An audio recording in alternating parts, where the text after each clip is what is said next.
Mathieu, tu as eu l'idée de faire en fait le lien entre tes 8 profils au comportement difficile et les échelles Atman. Pourquoi? Bien, en fait, je trouve que ça peut favoriser de faire des liens là, quand on fait une analyse d'un Atman ou à l'inverse, qu'on veut voir un profil. Par contre, je tiens absolument à dire qu'il faut faire attention quand on fait ces liens-là, parce qu'on ne veut pas faire des diagnostics. Là, on n'est pas des psychiatres, c'est pas le but. C'est plus pour aller chercher certains indices, et des indices à valider par la suite, là, par une entrevue, un échange, par d'autres moyens. Donc, faut être prudent, mais je pense que ça peut enrichir la réflexion là, si on fait ça avec rigueur. Puis, faire l'analyse pour les autres, mais aussi pour soi. Qu'est-ce qui nous guette et qu'est-ce que, quand on est fatigué, quand il y a de la pression, quand il y a des situations gâchettes, des déclencheurs, pour un peu se voir aller, là, puis éviter certaines faire des prises de conscience. C'est dans cette optique-là qu'on fait l'exercice. Excellent. On se lance? Ouais. En rafale. Premier, compétitif. Oui, bien évidemment, il y a une échelle du Atman qui est la compétition. Donc, automatiquement, ça donne une idée. Puis aussi l'échelle du défi. Une personne aussi qui a tendance à être beaucoup dans l'affirmation, à être démonstrative. Donc là, je fais référence aux échelles. Mais qui a aussi derrière ça de l'anxiété et une sensibilité à la critique, parce qu'il prend ça très à cœur. Et l'engagement, souvent, va être aussi très élevé parce qu'il se dit, il faut, là, je me donne. Excellent. Perfectionniste. Donc, pour le perfectionniste, il y a des similitudes, là, comme par exemple l'anxiété, la sensibilité à la critique. On va retrouver l'organisation à un niveau qui est très, très élevé. L'engagement aussi devrait être élevé.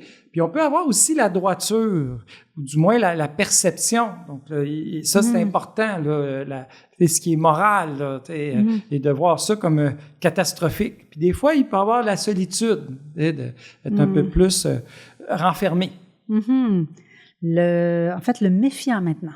Le méfiant, encore anxiété, sensibilité à la critique. Donc, évidemment, il y a de l'instabilité émotionnelle.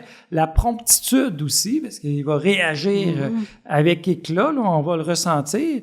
Une tendance aussi à la solitude, parce que je peux pas faire confiance aux autres. Donc, je me renferme. Et la droiture, bien que des fois, on peut douter de la moralité de la personne qui est méfiante, mais c'est sa moralité à lui. Mais lui, sa perception, quand il va faire le test, il va se percevoir comme ayant une grande droiture.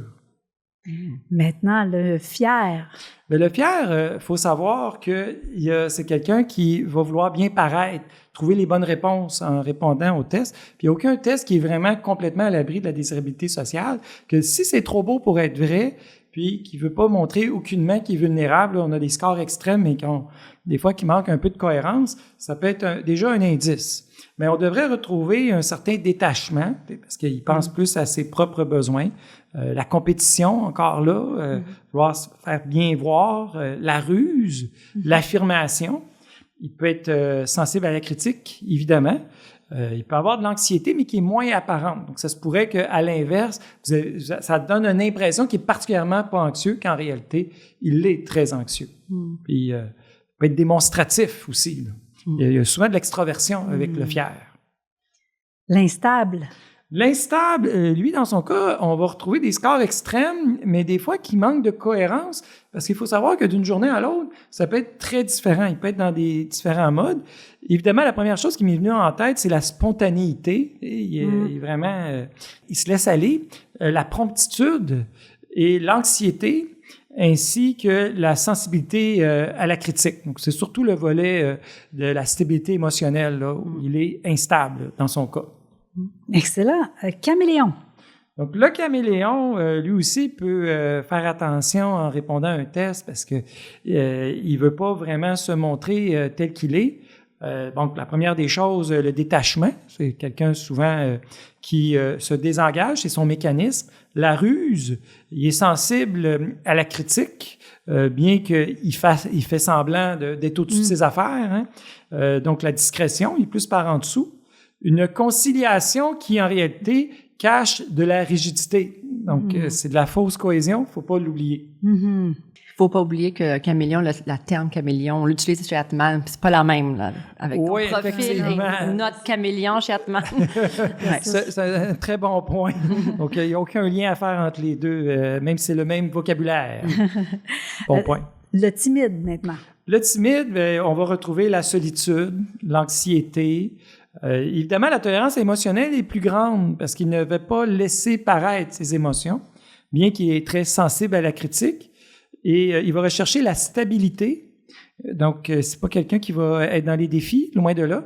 Puis une collaboration, mais plus pour éviter d'attirer l'attention. L'obéissant. Et l'obéissant, bien, la première chose qui m'est venue en tête après l'anxiété, la tolérance émotionnelle, c'est les relations sociales extrêmes. Donc, il y a vraiment besoin d'être dans la collaboration, la conciliation. Et quand on a des scores qui sont extrêmes, c'est un bon indice. Tout en ayant la discrétion, il ne veut pas trop prendre de place, là. Puis, il y a un niveau d'engagement qui est élevé, mais on s'entend, c'est un engagement élevé plus pour se soumettre à la volonté du groupe. Merci beaucoup, Mathieu.